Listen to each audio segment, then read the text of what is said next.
कुरुडवाडी शहरात राष्ट्रवादीच्या घड्याळाची टिकटिक आघाडीवर आहे।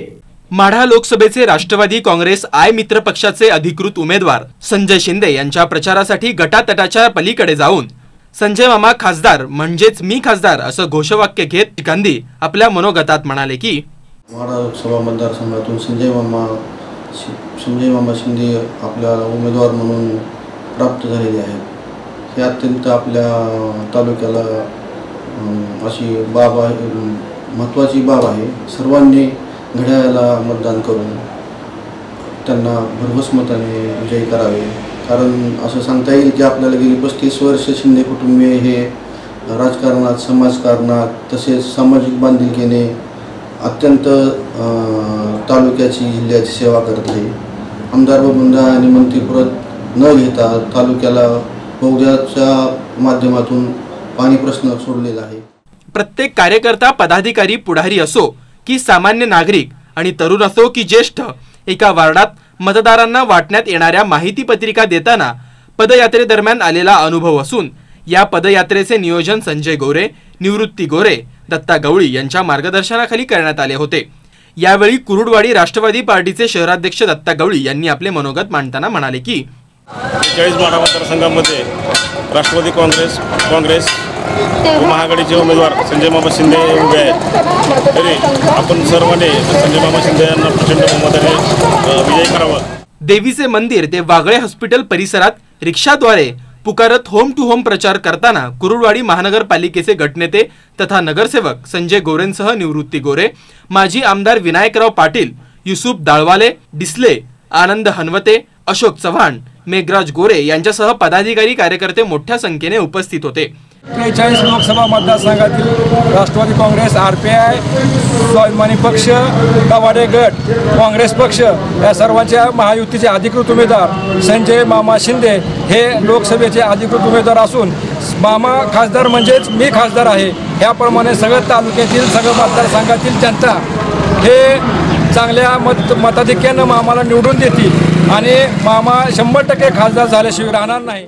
संजय मामा लोकसभेला साधारणतः 1 ते 1.5 लाखांनी मतांनी निवडून येतील याची आम्ही ग्वाही देतो, अपेक्षा आहे। आणि जे मामांनी केलेलं काम आहे साधारणतः कुरुडवाडी धक्क्यात आलेले FCI असेल, साखर असेल, या सगळ्यांच्या कामाच्या बाबतीत लोकाजोका केला तर साधारणतः 1000 ते 1,500 कामगार आमचे माथाडी कामगार असतील, मोटर मालक असतील, त्यांच्या माध्यमातून मिळालेला रोजगार ही आम्ही कधीही विसरणार नाही। माढा लोकसभा लागलेली आहे। संजय मामाचं चिन्ह आहे घड्याळासमोरचं बटन दाबून त्यांनी सगळ्या हमाल माथाडी कामगाराच्या वतीने संजय मामाला पाठिंबा देत आहे। संजय मामांना निवडून देऊन कुरुडवाडी मतदारसंघाचा, माढा मतदारसंघाचा विकास होईल, सगळ्यांचा विकास होईल। मामांनी आधीच MIDC मध्ये सूतगिरणी, साखर कारखाना चालू करून कुरुडवाडी शहराचा, परिसराचा विकास केला आहे। काही दिवसांपूर्वीच मातंग एकता आंदोलन आणि दलित महासंघाने महाराष्ट्र राज्यात राष्ट्रवादी काँग्रेसच्या उमेदवारांना जाहीर पाठिंबा दिला असून कार्यकर्ते तसेच दलित महासंघाचे संस्थापक अध्यक्ष दिलीप कुमार देवकुळे यांच्यासह त्यांच्या कार्यकर्त्यांनी आपले मनोगत लोकशाहीर अण्णाभाऊ साठे यांच्या पुतळ्यासमोर मांडताना म्हणाले की संजय मामा शिंदेंना प्रचंड अशा मताने विजय करावं असे मी कार्यकर्त्यांना आवाहन करतो, कारण संजय मामा शिंदे या घड्याळाच्या चिन्हावर उभे असून त्यांना प्रचंड अशा मताने, ज्यांची खून घड्याळ आहे आणि घड्याळच्या चिन्हावर समोरील बटन दाबून यांना प्रचंड अशा मताने विजय करावं। सभेदरम्यान आमदार बबनदादा शिंदे म्हणाले की जे कुरुडवाडीचे प्रश्न आहेत ते कुरुडवाडी रेल्वे वर्कशॉप कारखान्याच्या संदर्भात पूर्वी आपण वॅगन दुरुस्तीसाठी 100 कोटी रुपये साहेबांच्या वेळेला मंजूर केले होते। त्याचबरोबर 13 एकर जमिनीत रेल्वे भराव जो आहे पंढरपूर नगरपालिकेला हस्तांतरित करण्याबाबत केंद्र सरकारकडे प्रयत्न चालू आहेत।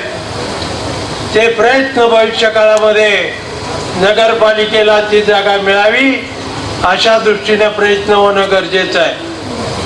आणि चिंचीचं RPF सेंटर 50 वर्षापासून चालू असणारं आज बंद करून नाशिकला नेलेलं आहे.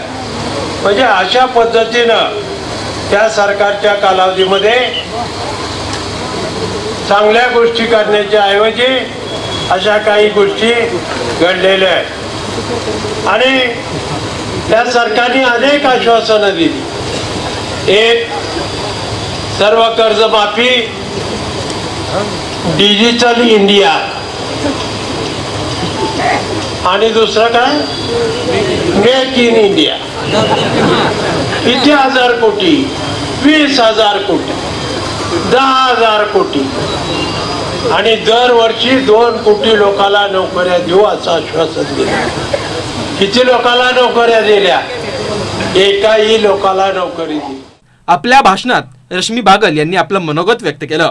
प्रत्येकाला कॉन्फिडन्स आहे. त्यामुळे आता एक टप्प्याची लढाई तर आपण जिंकली आहे. आता दुसऱ्या टप्प्याच्या लढाईमध्ये आम्ही सगळेजण फिरतोय, पळतोय आणि आम्ही वाट बघतोय 23 एप्रिलला मतदान करून 23 मेला गुलाल कधी एकदाच आमच्या कार्यकर्त्यांच्या अंगावरती पडतोय. बरेचसे बदल झाले महिन्यामध्ये. राजकीय भूकंप म्हणा, राजकीय स्थित्यंतर म्हणा, इतकी झाली. पण तेल आणि पाणी कधी मिसळत नसतं. काही केलं तरी पाणी कधी तेलाच्या वरती येत नाही, कारण तेलामध्ये निष्ठा असते, पाण्यामध्ये ती तेवढ्या प्रमाणामध्ये तेलापेक्षा जास्त दिसत नाही. आपल्या अध्यक्षीय भाषणात धनंजय मुंडे यांनी लोकांना संबोधित केलं की ज्या वेळेस नरेंद्र मोदी भाषण करायला स्टेजवर यायचे आणि माईकच्या समोर आले की समोर बसलेल्या लोकांकडे बघून नरेंद्र मोदी म्हणायचे, अच्छे दिन. समोर बसलेले लाखो लोक म्हणायचे, आने वाले है. आता तुम्ही जसं अच्छे दिनवर हसला, आमच्या भागात एखाद्या माणसाने एखाद्या माणसाला जर आजचे दिन म्हणलं तर एक तर तो माणूस तुम्ही जसं हसलात तसं हसतो, नाही तर हसडीत हो. देशाच्या प्रत्येक गावातल्या, प्रत्येक शहरातल्या चौकात चौकात आजचे दिनच्या नावाने चेष्टा होत्या. तुम्ही आम्ही केलेली चेष्टा सोडून द्या. 5 महिन्यापूर्वी केंद्रीय मंत्री नितीन गडकरींनी एका हिंदी न्यूज चॅनलवर मुलाखत द्यायला गेले. मुलाखत चालू झाली, प्रतिनिधींनी प्रश्न विचारले, नितीन गडकरींनी उत्तर दिलं आणि शेवटी त्या प्रतिनिधींनी विचारलं, नितीन जी क्या बता सकते इस देश में अच्छे दिन कब आने वाले? नितीनजींनी उत्तर दिलं, ते म्हणले, ये अच्छे दिन विच्छे दिन कुछ नहीं होते, उसको महसूस करना होता. आज मी विचारायला आलो कुरुडवाडीच्या जनतेला, या मतदारसंघातल्या जनतेला, क्या आपको अच्छे दिन महसूस हो रहे हैं? अच्छे दिनच्या नावाने देशातल्या जनतेला फसवलं. या सभेचे प्रास्ताविक माजी आमदार विनायकराव पाटील यांनी केले. यावेळी व्यासपीठावर अल्पसंख्याक सेलचे लतीफ तांबोळी, रश्मी बागल, जिल्हा परिषद सदस्य भारत शिंदे, माजी जिल्हा परिषद अध्यक्षा निशिगंधा माळी, माजी नगराध्यक्ष निवृत्ती गोरे, प्रकाश गोरे, संजय गोरे, युसुफ दाळवाले, सुरेश बागल, श्याम पाटील, दिलीप कुमार देवकुळे यादींसह मान्यवर उपस्थित होते.